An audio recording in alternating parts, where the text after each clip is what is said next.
New York did not create the conflict between Lucky Luciano and Joe Masseria. It exposed it.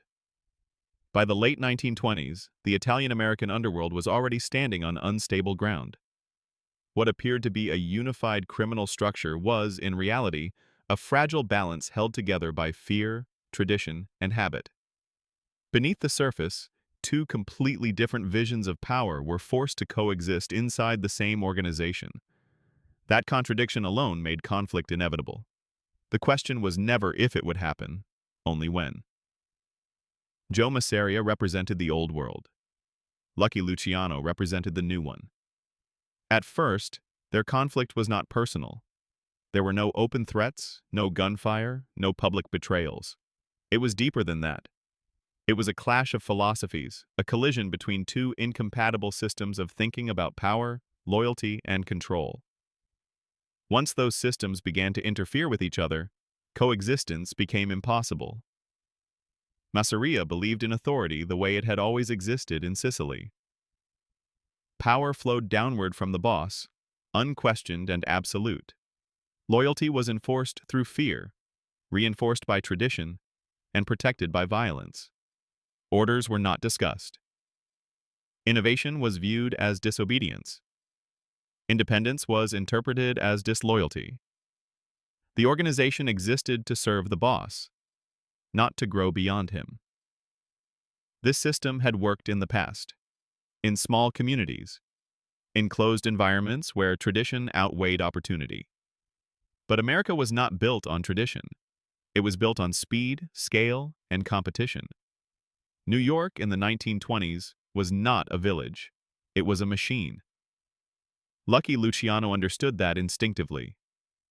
He saw what Masseria refused to see, that the old Sicilian model was too rigid for American reality. Crime in the United States was no longer about survival. It was about expansion. Bootlegging, gambling, unions, construction, ports. Everything was interconnected. Violence alone could not control such a system. Organization could. Luciano did not reject violence. He redefined its role. To him, violence was a last resort, not a governing principle. Fear could control individuals, but systems required structure. Alliances mattered more than bloodlines. Profit mattered more than tradition. Ethnicity mattered less than efficiency. This mindset was revolutionary and deeply threatening to men like Masseria. To Masseria, Luciano's ideas were dangerous not because they were wrong, but because they undermined the foundation of his authority. If bosses coordinated instead of ruling absolutely, Masseria would no longer be untouchable. If decisions were based on logic instead of hierarchy, his position would be questioned. If loyalty shifted from fear to mutual benefit, his power would erode. And so Masseria dismissed these ideas as youthful arrogance. He believed Luciano was useful but manageable, ambitious but controllable. Another soldier who needed guidance, not freedom. That assumption would prove fatal, because Luciano was not trying to replace Masseria within the old system. He was trying to make the system itself obsolete. This is what made the conflict inevitable. It was not about territory, not about money, not even about personal ambition, at least not at first. It was about whether the Mafia in America would remain a feudal hierarchy ruled by fear or evolve into a modern criminal enterprise governed by structure and cooperation. Both men could not win. Both visions could not survive. As long as Masseria lived, the old world remained in power. As long as Luciano remained loyal, the new world could not be born. Their coexistence delayed the conflict, but it also sharpened it. Every decision, every disagreement, every compromise added pressure to an already unstable balance. And eventually, that balance would collapse. Not in a moment of rage, not in an explosion of violence, but through calculation. The war between Lucky Luciano and Joe Masseria did not begin with gunshots. It began with ideas. And ideas, once released, are far more dangerous than bullets. Joe Masseria did not fear Lucky Luciano. That was his first and most consequential mistake. From Masseria's perspective, Luciano was not a rival. He was an asset. Young, capable, ambitious, and effective. Exactly the kind of man a powerful boss needed beneath him. Masseria believed that power flowed only in one direction, and as long as he controlled promotions, money, and protection, loyalty would naturally follow.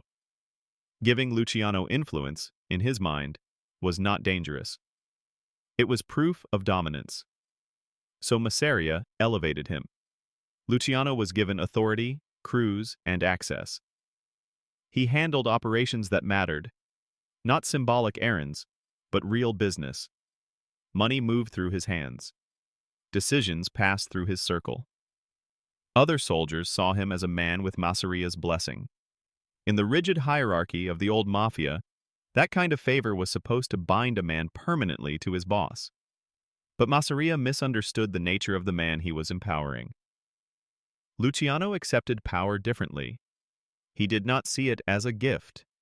He saw it as leverage. Every responsibility Masseria gave him became an opportunity to observe the system from the inside. Every operation exposed weaknesses. Every order revealed inefficiencies. Luciano was not just executing commands, he was studying the structure that produced them.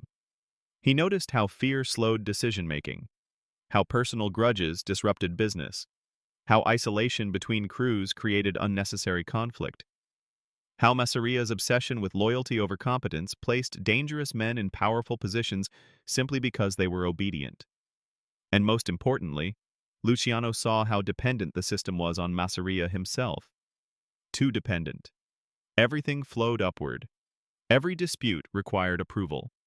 Every shift in strategy required permission. The organization did not function independently. It waited. And waiting, in a fast-moving criminal economy, was weakness.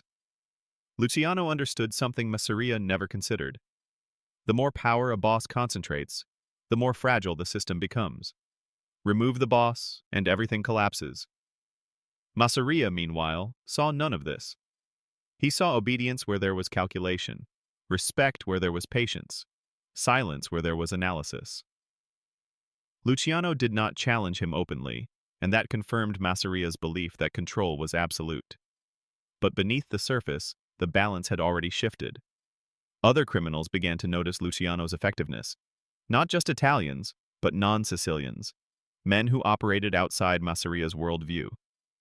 They saw a man who negotiated instead of threatened, who planned instead of reacted, who understood that cooperation could produce more profit than domination. Luciano became a bridge between worlds Masseria refused to acknowledge. This was the second mistake. By allowing Luciano to operate freely, Masseria unintentionally exposed his own limitations. Luciano learned how decisions were made, where money moved, who resented whom, and which loyalties were genuine versus enforced. He learned which men followed Masseria out of fear, and which followed him because they believed in the system. Those distinctions mattered, because fear dissolves under pressure. Belief does not. Masseria believed that authority created loyalty. Luciano learned that loyalty could be engineered, redirected, replaced. And still, Masseria remained confident. He had survived rivals before. He had crushed opposition through force. In his mind, Luciano was no different from the men who had come before. Useful, ambitious, and ultimately disposable if necessary. What Masseria did not realize was that Luciano was not waiting for permission to rise. He was waiting for the system to expose itself. By giving Luciano power, Masseria did not secure his loyalty. He gave him visibility. He gave him reach. He gave him the ability to see the entire board. And once a man understands the board, he no longer needs the king's approval to plan the endgame.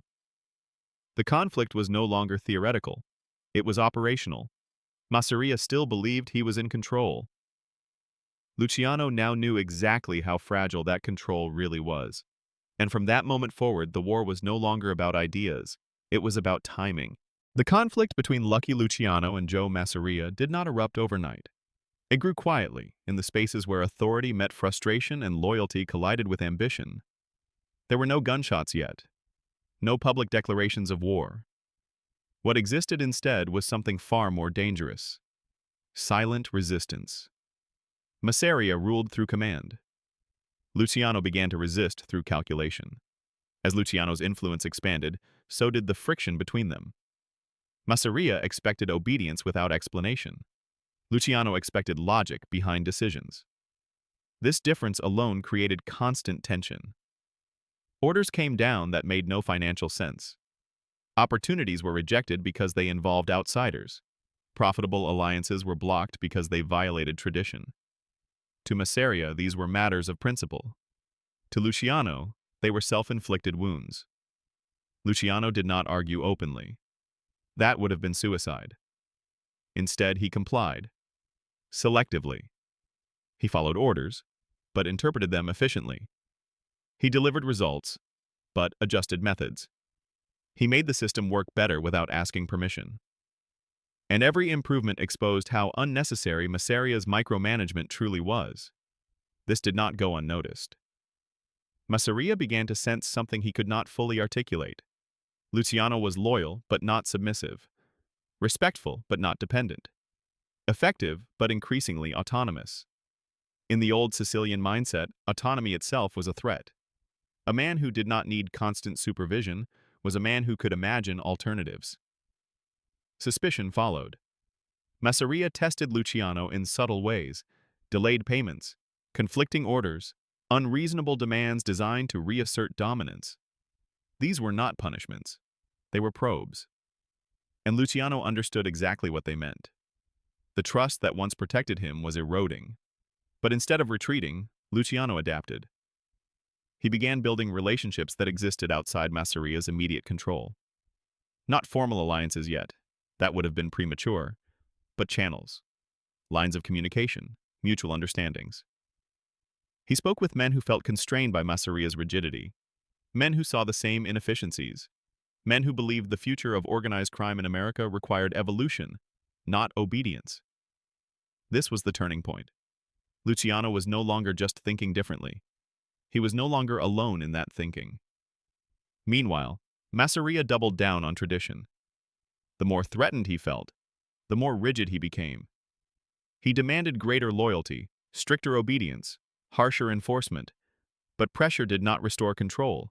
It accelerated decay. Fear silenced dissent, but it did not eliminate it. It merely drove it underground. And Luciano thrived underground. Every restriction Masseria imposed became further evidence that the old system could not survive the modern world. Every display of dominance convinced more men that leadership based solely on fear was unsustainable. Without realizing it, Masseria was isolating himself from the very people who made his power possible. This was still not open war. Outwardly, the hierarchy remained intact. Orders were issued, profits flowed, appearances were maintained.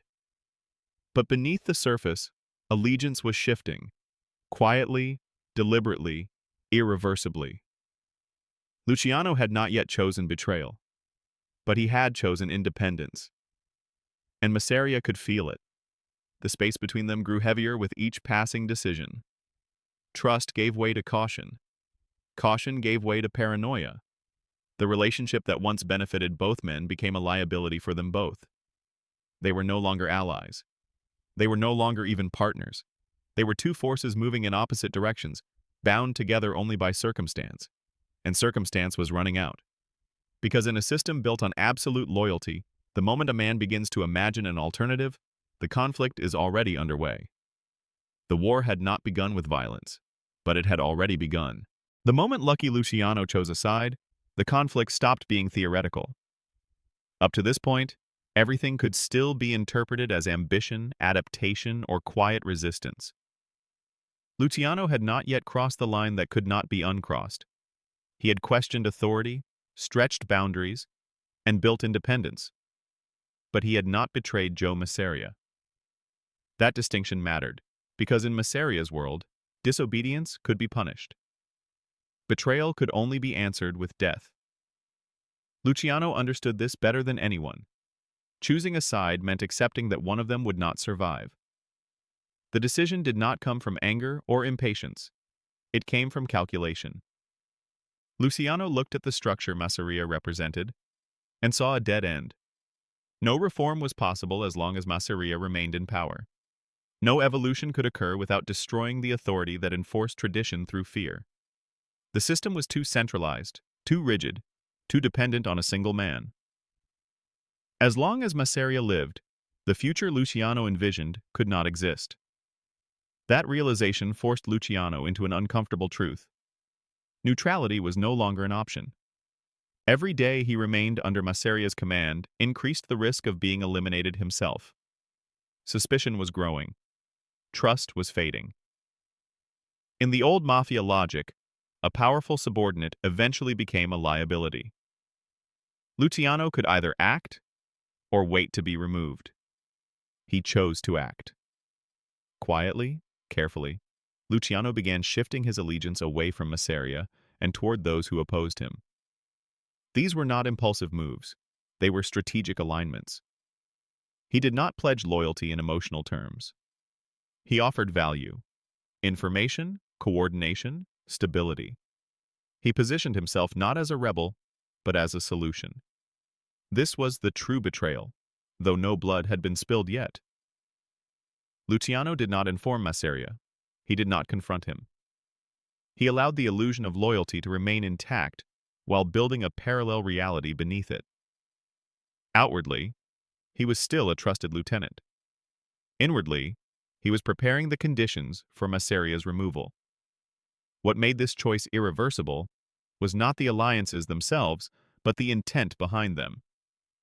Luciano was no longer trying to survive within Masseria's system. He was actively preparing to replace it. That mental shift changed everything. From that moment forward, every interaction between them carried a double meaning. Every order from Masseria was executed with hidden consequences. Every show of respect was calculated. Every meeting became a performance. Masseria, meanwhile, sensed the danger but misread its nature. He believed the threat would come from open enemies, rival factions, external forces, visible challengers. He did not fully comprehend that the most dangerous opposition was operating from inside his own structure, protected by his own authority. This was the fatal asymmetry of their conflict. Masseria relied on fear to prevent betrayal. Luciano relied on patience to conceal it. By choosing a side, Luciano accepted the ultimate risk. If discovered too early, he would be killed without hesitation. There would be no negotiation, no explanation, no second chance. The old system allowed no forgiveness for betrayal. But Luciano understood something Masseria never did. Fear could enforce obedience, but it could not detect strategy. And strategy was now in motion. The conflict had crossed its point of no return. It was no longer a struggle for influence. It was no longer about reform or frustration. It had become a question of elimination. Two men, one system, one future. And from this moment forward, only one of them could remain standing. The war did not announce itself. It unfolded. When the Castellamarese War began, it did not look like a direct conflict between Lucky Luciano and Joe Masseria. On the surface, it appeared to be a struggle between rival factions, old enemies settling old scores.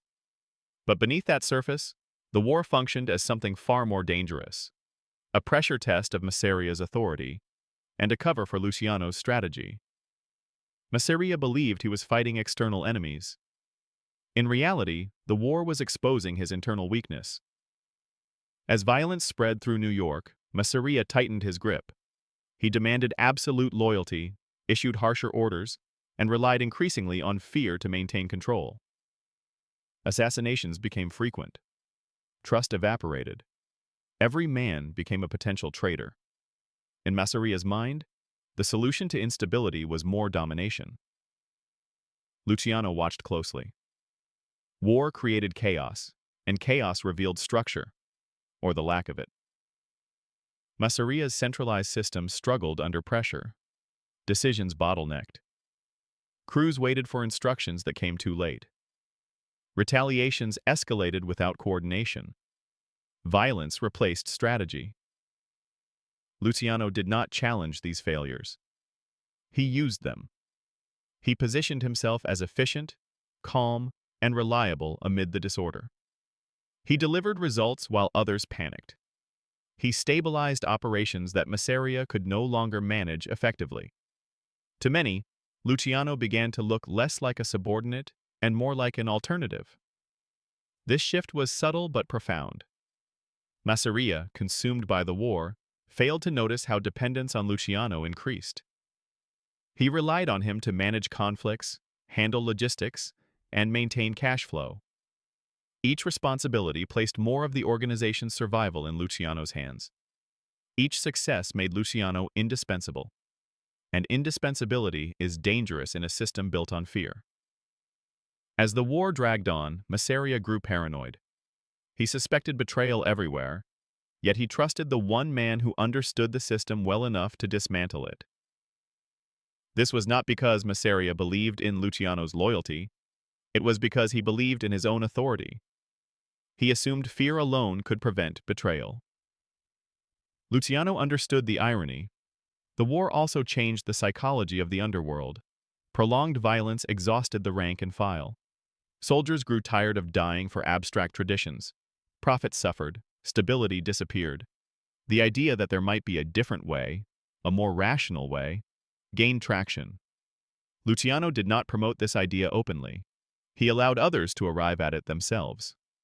By the time Masseria realized the war was not strengthening his position, it was too late. The organization no longer functioned as an extension of his will. It functioned through adaptation. And adaptation favored Luciano. The Castellamarese War was supposed to secure Masseria's dominance. Instead, it accelerated his isolation. Every killing deepened fear, but it also deepened resentment. Every demand for loyalty made obedience more fragile. The old system began consuming itself. Luciano did not fire the first shots of the war. He did not need to. He let Masseria's worldview do that for him. By the end of this phase, the conflict had changed shape. It was no longer simply a war between factions. It had become a referendum on leadership. On whether fear could still govern an empire in an environment that demanded coordination, flexibility, and restraint. Masseria believed survival meant crushing enemies faster. Luciano understood survival meant outlasting the system that created them. The war was now doing Luciano's work for him. And with every passing day, Masseria moved closer to realizing that the greatest threat he faced was not across the battlefield, but standing quietly within his own ranks. By the time Joe Masseria realized that the threat was no longer abstract, the relationship between him and Lucky Luciano had already transformed into something irreversible. This was the phase where fear finally reached Luciano directly. The war had intensified Masseria's paranoia. Loyalty, once assumed, now had to be constantly proven. The old boss no longer trusted the structure he commanded, and when a ruler stops trusting his own system, he compensates with pressure. That pressure fell increasingly on Luciano. Masseria began testing him openly. Orders became contradictory, designed to create failure. Expectations became unreasonable, meant to expose weakness or hesitation. Meetings turned colder, conversations shorter. The warmth of trust was replaced by scrutiny. Luciano understood exactly what was happening. Masseria was not accusing him yet. Accusations required certainty. What he was doing instead was something more dangerous. He was preparing to act. In Masseria's world, suspicion alone justified elimination. A boss did not need proof. He needed only the belief that removing a potential threat was safer than allowing it to grow. Luciano was now operating inside a narrowing window. Every decision carried lethal consequences. Too much initiative would look like ambition. Too little would look like incompetence. Any sign of independence could be interpreted as betrayal. Any mistake could be fatal. This was the psychological core of their conflict. Masseria believed fear would force Luciano back into submission. He believed pressure would restore hierarchy. He believed that reminding Luciano who held absolute power would neutralize him. But Masseria misunderstood one critical detail. Fear only works on men who believe they have no alternative. Luciano had already chosen his. Under pressure, Luciano did not panic. He refined his strategy. He became quieter, more precise, more disciplined. He eliminated unnecessary risks. He trusted fewer people. He spoke less and observed more. Where others cracked under Masseria's scrutiny, Luciano adapted. The tension between them became personal, though still unspoken. Every meeting carried the weight of mutual awareness. Masseria sensed defiance behind obedience. Luciano sensed execution behind authority. Neither man voiced it, but both understood that the balance was collapsing. This was no longer a philosophical conflict. It was survival. Masseria believed he could still intimidate Luciano into obedience. Luciano knew that obedience would only delay his death. The old system had no place for a man who understood it too well.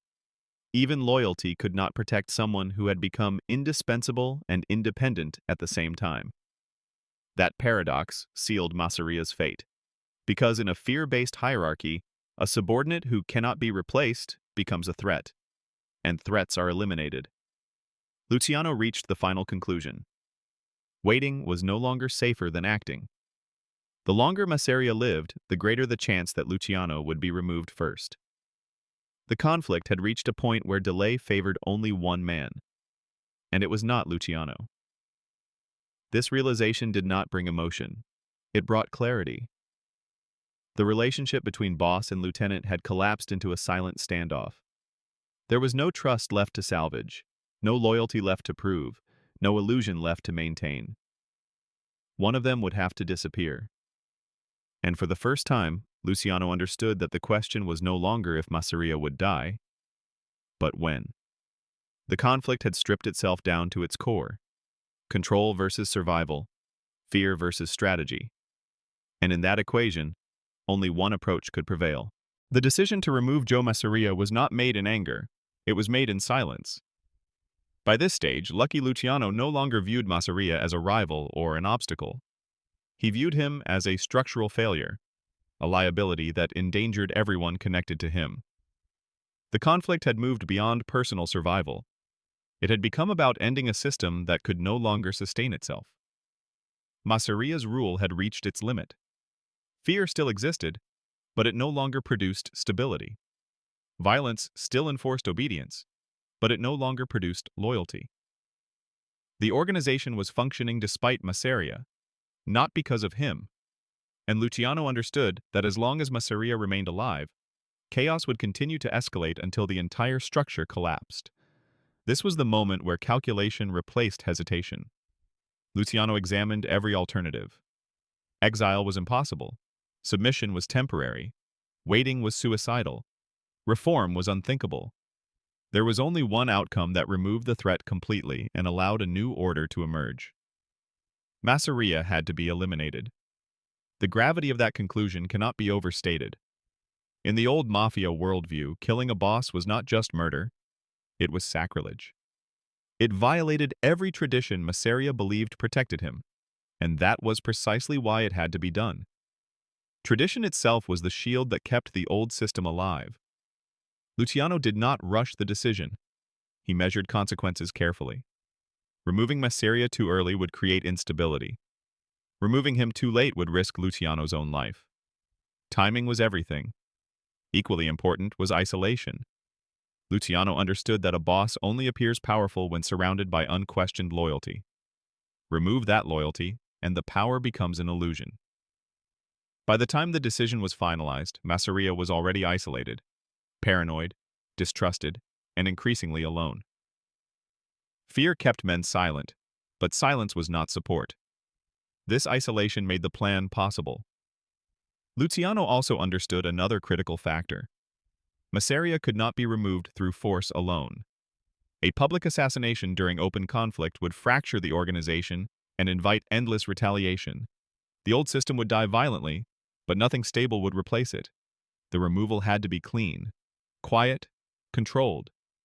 That meant deception. Luciano would not confront Masseria. He would reassure him. He would maintain the appearance of loyalty. He would allow Masseria to believe that control still existed, right up until it no longer did. This was not betrayal driven by ambition. It was betrayal driven by inevitability. Luciano accepted the personal cost. Once Masseria was dead, there would be no return to safety, no shield of hierarchy, no forgiveness. Luciano would inherit not only power, but responsibility for everything that followed. If chaos erupted, it would be blamed on him. If order failed to emerge, he would be next. He accepted that risk. The plan did not rely on emotion or hatred. It relied on precision, on trust placed in the right hands, on timing aligned with opportunity, on Masseria doing what he had always done, trusting the system that had protected him for so long. And that trust would be his final mistake. The decision was made. The logic was complete. The conflict had reached its final phase. From this point forward, every interaction between Luciano and Masseria served a single purpose: to bring the old boss closer to the moment he no longer controlled. The war was about to end, not with an explosion, but with silence. The final phase of the conflict did not resemble a confrontation. It resembled trust. Joe Masseria had survived for so long precisely because he believed in a single principle. Control through fear was permanent. Men might complain, resent, or even hate him, but they would obey. That belief had carried him through rivalries, betrayals, and war. It also blinded him to the most dangerous threat of all, the man who no longer needed to challenge him openly. Lucky Luciano understood that Masseria could only be defeated if he felt safe. So Luciano gave him exactly that. He reduced visible ambition. He stopped proposing changes. He deferred more often. He reinforced the image of a loyal lieutenant who had learned his place. To Masseria, this appeared as submission. To Luciano, it was camouflage. The tension between them eased, or at least appeared to. Masseria interpreted this as victory. The pressure had worked. The hierarchy had been restored. The system had proven itself once again. This illusion was critical. Masseria was most dangerous when he felt threatened. When relaxed, he became predictable. And predictability, in a man accustomed to fear-based power, was vulnerability. Luciano allowed Masseria to believe that the conflict had passed. Meetings resumed in familiar settings. Conversations returned to routine matters. The war outside continued, but within their relationship, the sharp edge dulled. Masseria trusted what he saw: obedience, calm, continuity. What he did not see was isolation. By this point, Masseria's world had narrowed. The war had driven him inward. He trusted fewer people, relied on familiar faces, and repeated old patterns. This worked in Luciano's favor. A man who repeats habits can be anticipated. A man who believes he is safe lowers his guard. The trap did not require force. It required patience.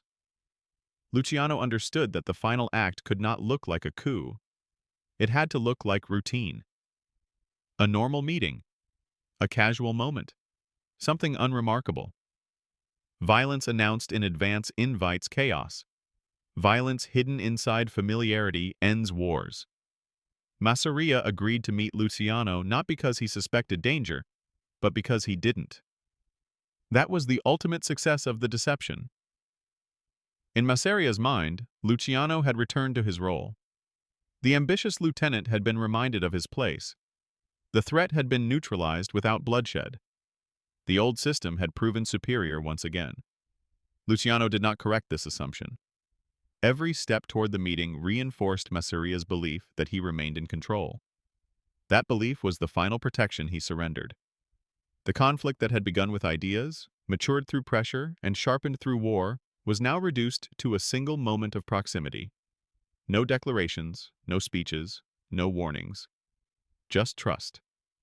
And in that trust, the fate of the old Mafia was sealed. Because when a man who rules through fear believes he no longer needs it, he has already lost. The death of Joe Masseria was not chaos. It was order. By the time the final meeting was set, the conflict between Lucky Luciano and Joe Masseria had already been decided, just not yet executed. Everything that mattered had already happened. The erosion of authority, the collapse of trust, the isolation of power. What remained was not a battle, but a conclusion. Masseria did not walk into danger. He walked into familiarity. That detail is essential to understanding why this moment mattered so much. Masseria did not consider Luciano an enemy. Not anymore. In his mind, the pressure had worked. The ambitious lieutenant had been contained. The system had corrected itself. The old rules had proven stronger than new ideas. That belief was the final illusion Luciano needed. For years, Masseria had survived by identifying threats early and crushing them publicly. He had eliminated rivals through displays of dominance, making examples of those who challenged him. Fear was his shield. Violence was his language. But fear only works when the threat is visible. Luciano had learned how to disappear in plain sight. The meeting was unremarkable by design. No unusual security, no heightened tension, no signs of conflict, just routine. That routine was the product of absolute confidence. And confidence for a man like Masseria was vulnerability. Luciano's role in the final act was not dramatic. That too was intentional. He did not raise his voice. He did not issue orders in the open. He did not need to. His presence alone signaled that everything was proceeding according to plan. The real power of the moment was not in who pulled the trigger, but in who made the trigger inevitable. This distinction mattered, because the killing of Masseria was not meant to look like rebellion. It was meant to look like closure. No speech, no manifesto, no declaration of a new order. The old boss simply ceased to exist. And with him, the old system died. The act itself was efficient, restrained, and final. There was no excess violence, no message carved into flesh, no spectacle. That absence of brutality was not mercy, it was symbolism. The era of ruling through terror ended quietly, because terror itself had become obsolete. When Masseria died, there was no immediate explosion of chaos. That surprised many. The underworld did not collapse. Crews did not splinter overnight. Violence did not spiral uncontrollably. Instead, something unexpected happened. Stability. That reaction revealed the truth Masseria had refused to see. His death did not create disorder, because disorder already existed under his rule. Removing him did not destabilize the system. It relieved it. Fear had been holding everything in place artificially. Once removed, the structure adjusted rather than collapsed. Luciano did not celebrate. He could not afford to. The moment Masseria died, Luciano inherited more than power. He inherited the burden of proving that the old boss had been the problem, not the solution. If chaos followed, Masseria's worldview would be vindicated. If order emerged, Luciano's vision would be confirmed. This was the real risk. The assassination was not the end of the conflict. It was the test of its logic. Masseria's death sent a message without words. Authority was no longer absolute, tradition was no longer sacred, and leadership would no longer be enforced solely through fear. That message spread faster than any gunshot ever could. Men who had lived in silence understood what had happened. The system had changed. The rules had shifted. And most importantly, survival now depended on cooperation rather than obedience. This is why the killing of Joe Masseria was not just another Mafia execution. It was the execution of an idea. The idea that power must be centralized. The idea that fear guarantees loyalty. The idea that tradition outweighs adaptation. All of it died with him. Luciano did not win because he was more violent. He won because he understood timing, structure, and psychology better than Masseria ever did. He waited until the system itself was ready to let the old boss go. That is what made the moment irreversible. When Masseria fell, there was no movement to restore the old order. No rush to replace him with another fear-driven tyrant. The silence that followed was acceptance, not approval. Acceptance. The conflict that began with incompatible ideas ended with a single, quiet act that reshaped organized crime in America. And the most important detail of all was this: Joe Masseria never saw it coming. The conflict between Lucky Luciano and Joe Masseria did not end with a gunshot. It ended with a transformation. When Masseria was gone, there was no vacuum of power in the way many expected. No immediate collapse. No uncontrollable wave of revenge. What followed instead was something far more telling: reorganization. Quiet, deliberate, calculated. The absence of Masseria revealed what his presence had been hiding for years: that the old system had already stopped functioning. This was the true outcome of the conflict. Luciano did not step into Masseria's role as a traditional boss. That distinction is critical. He did not crown himself ruler, did not claim absolute authority, did not attempt to replace fear with more fear. Doing so would have meant repeating the same mistake under a different name. Instead, Luciano dismantled the very idea that had protected Masseria for so long. Power was no longer centralized in a single man. Decisions were no longer dictated by tradition alone. Authority was no longer enforced purely through violence. The Mafia in America shifted from a feudal structure to a coordinated system, not because of ideology, but because the Masseria conflict proved that the old model was unsustainable. This is why their conflict mattered more than any other. It was not about who controlled New York. It was about how control itself would exist. Masseria believed power came from fear, hierarchy, and unquestioned obedience. Luciano proved that fear created fragility, hierarchy created bottlenecks, and obedience without incentive collapsed under pressure.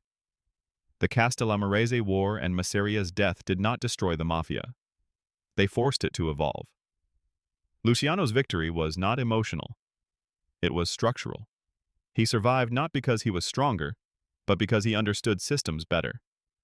He recognized that killing Masseria was meaningless unless it led to a different outcome.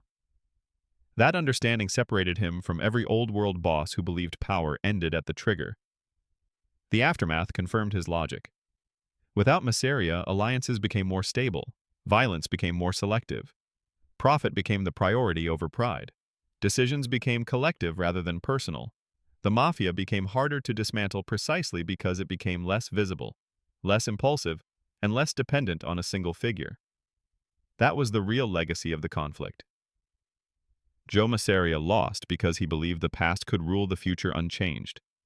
He lost because he believed fear was permanent. He lost because he mistook tradition for strength. By refusing to adapt, he made adaptation inevitable. Just without him. Lucky Luciano won because he understood timing. Because he waited until the system itself was ready for change.